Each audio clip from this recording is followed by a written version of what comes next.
Perkenalkan, nama saya Anissa Fitri Syahrani dari kelas X MIPA 4. Di sini saya akan menjelaskan tentang sejarah tabel periodik dan sifat-sifat keperiodikan unsur. Pertama-tama, sistem periodik unsur merupakan susunan unsur-unsur berdasarkan urutan nomor atom dan kemiripan sifat-sifat unsur tersebut. Disebut periodik sebagaimana terdapat pola kemiripan sifat unsur dalam susunan tersebut. Sistem periodik unsur atau tabel periodik modern yang saat ini digunakan didasarkan pada tabel yang dipublikasikan oleh Dmitri Mendeleev pada tahun 1869. Tabel sistem periodik unsur itu seperti ini. Nah, di format tabel periodik ini, nomor 1, masing-masing unsur terdapat dalam satu kotak yang berisi nomor atom, lambang unsur, dan nomor massa. Kotak-kotak tersebut berurut dari kiri ke kanan, berdasarkan kenaikan nomor atom. 2. Kotak-kotak tersebut tersusun membentuk barisan horizontal atau periode, dan barisan vertikal atau golongan. Setiap periode diberi nomor dari 1 hingga 7. Setiap golongan diberi nomor dari 1 hingga 8 dengan huruf A atau B. Pada sistem IUPAC baru, setiap golongan diberi nomor dari 1 hingga 18 tanpa huruf A atau B. Unsur-unsur dalam satu golongan yang sama pada tabel periodik akan memiliki kemiripan sifat. Nomor 3, unsur-unsur golongan 1A sampai 8A atau golongan 1 sampai 2, 13 sampai 18 merupakan unsur golongan utama. Unsur-unsur golongan 1 sampai 8B atau golongan 3 sampai 12 merupakan unsur logam transisi. Dua deret unsur di bagian bawah, yakni lantanida dan aktinida, disebut unsur logam transisi dalam.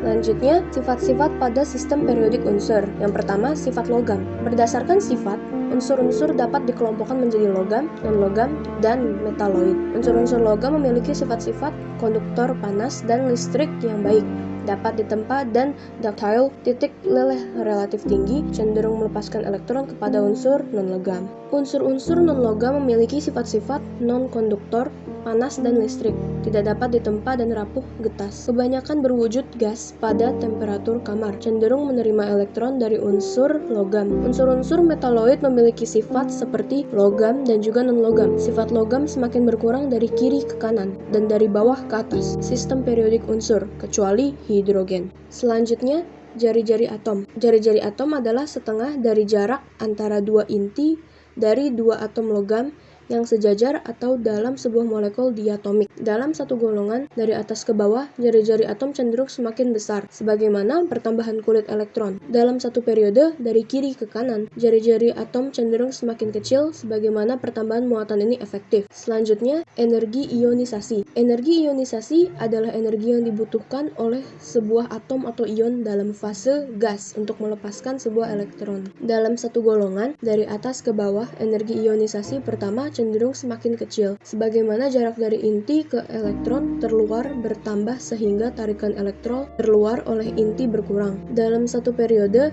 dari kiri ke kanan, energi ionisasi pertama cenderung semakin besar, sebagaimana pertambahan muatan ini efektif, sehingga tarikan oleh inti bertambah. Berikutnya, jari-jari ion. Merupakan jari-jari dari kation atau anion yang dihitung berdasarkan jarak antara dua inti kation dan anion dalam kristal ionik. Kation atau ion bermuatan positif terbentuk dari pelepasan elektron dari kulit terluar atom netral yang sehingga tolakan antar elektron berkurang. Tarikan elektron oleh inti lebih kuat dan jari-jari kation lebih kecil dari atom netralnya. Anion, ion bermuatan negatif, terbentuk dari penangkapan elektron pada atom netral sehingga tolakan antar elektron bertambah dan jari-jari dari anion lebih besar dari atom netralnya. Dalam satu golongan pada sistem periodik unsur dari atas ke bawah. Dalam satu golongan pada sistem periodik unsur dari atas ke bawah, jari-jari ion bermuatan sama cenderung semakin besar, sebagaimana pertambahan kulit elektron.